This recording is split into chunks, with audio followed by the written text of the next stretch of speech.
This study seeks to look beyond forms of overt violence and instead looks at structural violence generated and sustained by political and economic relations and processes, and their intersection with gender, caste, and class oppression.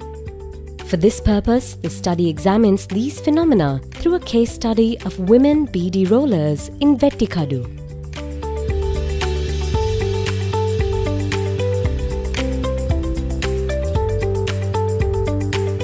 Women in Vettikadu have been rolling beedis for over 50 years.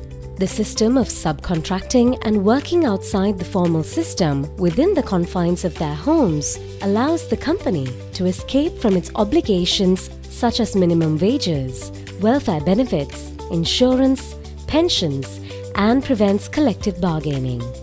It can be argued that the entire operation is state-sanctioned, as the exploitation of women's labor within the private space of the home, characterized as informal work, does not even fall within the frame of regulation applied to a public space like a factory, however weak in letter and implementation the latter is.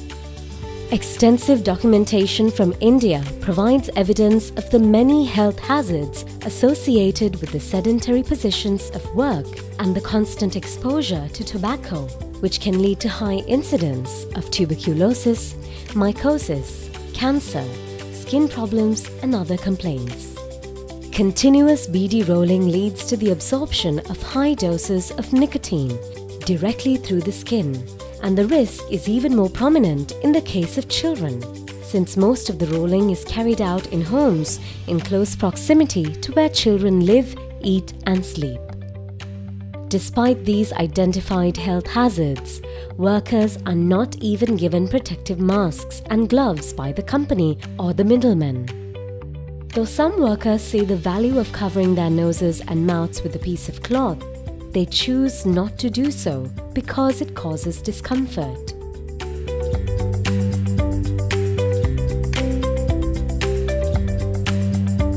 In a post-war context, the male folk who are predominantly fishermen were either killed and some disappeared or injured, leaving behind mothers, sisters, children, and wives without a steady source of income. Even where the men do remain, as the income from fishing is not guaranteed or regular, women have resorted to alternate forms of income generation or borrowing. While an overwhelming majority of women in Vettikadu are engaged in making beedi, a few women go further afield. Barring a handful who are employed in the state sector, the rest of the women are in the informal and self-employed sector in Jaffna town. Not only is their work precarious and wages or profits low, they are constantly exposed to the risk of violence. In the jobs available to women in places like textile shops and pharmacies, women face various forms of exploitation and harassment behind the counter or at the place of work. The terms and conditions of employment are severe. No proper breaks or facilities, including toilets. Absence of contracts, leave, and statutory welfare benefits, and low wages that are often not paid in full or on time.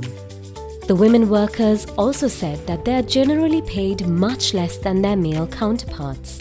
Men get around 1,500 rupees a day. Women are paid as little as 600 rupees. The women also reported that caste is an unwritten element of hiring practices. They said that some textile shops hire poorer women from lower castes, as it provides the employers greater room for exploitation. What this study highlights is the lack of economic and spatial control these women have, resulting in them having to make a choice between the unsafe outside and the relative safety inside the village through engaging in beedi rolling or other home-based activities, allowing them to engage in their routine household activities and caring functions for which there is a gendered burden to be borne.